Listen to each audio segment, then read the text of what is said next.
Break के बाद आपका खैर मकदम है। भोपाल का तारीखी इकबाल मैदान खस्ता हाली का शिकार हो गया है। इकबाल मैदान की खस्ता हाली के लिए हुकूमत की अदम तवज्जुही और अपनों की बेहिसी दोनों जिम्मेदार है।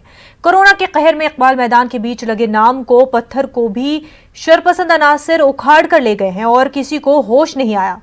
यही नहीं, मीनारा शाहीन और उस पर कुंदा इकबाल के अशार और तराना हिंदी का वजूद भी मिटने लगा है।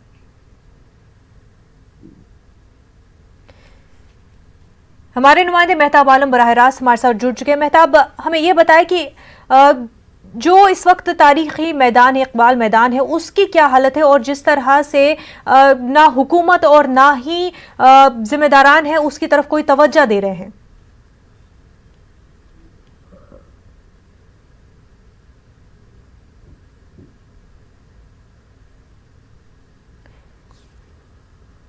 तो नाजरीन, आप जो टीवी स्क्रीन पर अपनी तस्वीरें देख रहे हैं, ये तस्वीरें भोपाल के तारीखी मैदान इकबाल मैदान की है, जो कि खस्ताहाली का शिकार हो गया है।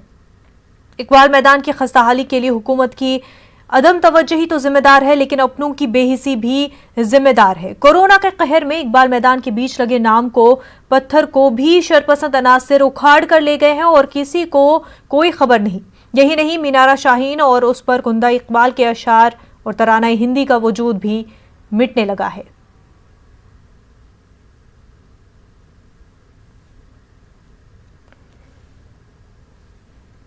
हमारे नुमाइंदे मेहताब आलम हमारे साथ जुड़ चुके हैं। मेहताब, ये बताएं कि जिस तरह से हम तस्वीरों में देख चुके कि इकबाल मैदान जो है खस्ता हाली का शिकार है, लेकिन क्यों है ऐसा कि तवज्जो नहीं दी जा रही? मुनज़्ज़म बता दें कि इस वक्त हम इकबाल मैदान के मीनारा शाहीन के पास खड़े हैं। आप हमारे पीछे देख सकते हैं मीनारा शाहीन है। यहाँ पर तमाम लोगों के साथ साथ अगर हम बात करें, जो लोग भोपाल में इकबाल से मोहब्बत का दावा करते हैं वो भी, और हुकूमत, दोनों एक साथ जिम्मेदार है। इस पर हमारे साथ बातचीत करने के लिए मुस्लिम वेलफेयर सोसाइटी मध्य प्रदेश के सेक्रेटरी और मध्य प्रदेश उर्दू अकेडमी के साबिक सेक्रेटरी इकबाल मसूद साहब यहाँ मौजूद है। इकबाल साहब, आपने इसको बनते हुए भी देखा, इसका इफ्तिताह भी देखा और ये सूरत हाल देख रहे हैं, क्या वजह मानते हैं? देखिए, भोपाल को ये एजाज़ हासिल है कि नवाब साहब की वजह से अल्लामा इकबाल यहाँ एक तवील अरसे तक रहे। अपने वतन के अलावा वो जिस हिंदुस्तान में, जिस इलाके में रहे, वो यही जगह है। तो भोपाल के लोग भी उनको मोहब्बत करते हैं और यहाँ की आवाम भी उनको चाहती हैं। इसलिए यहाँ की सबसे बेहतरीन और वस्ती जगह में उनकी तामीर की गई, उनकी यादगार। ये पूरे हिंदुस्तान में अकेली है इस तरह की यादगार।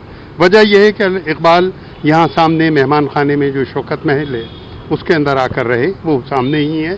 फिर ये मीनार बनाया गया, इसके ऊपर सरकार ने, ख़ासतौर से बीडीए ने लाखों रुपए खर्च किए, इसकी तज़ीन के ऊपर खर्च किए गए, बाद में भी इसके ऊपर मुस्तकिल खर्च किए जाते रहे हैं, लेकिन इसका हाल जो है वो अच्छा नहीं है।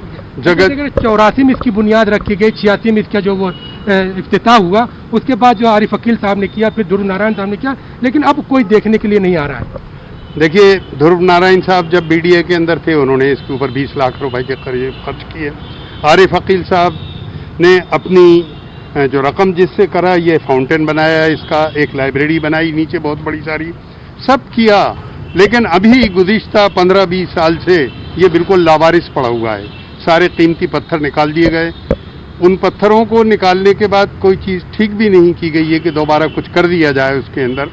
असल में इसके लिए सिर्फ हम सरकार को इल्ज़ाम नहीं लगा सकते कि सरकार ये सब कुछ कर रही है। ये हम लोगों का भी काम था, अवाम का काम था। अगर वो इस शायर को पसंद करते थे, इस मैदान को खूबसूरत देखना चाहते थे, शहर में एक खुली जगह चाहते थे, इस जगह से, इस इकबाल मैदान से इतनी मोहब्बत करते हैं और ये अपनी नौयत का एक लौता ऐसी पार्क है और उसकी इतनी अहमियत है, तो लोगों को भी चाहिए कि उस पर तवज्जो दे और साथ ही साथ जो जिम्मेदारान हैं उनको भी इसकी तरफ तवज्जो दिलाए। मेहताब, बेहद शुक्रिया आपका।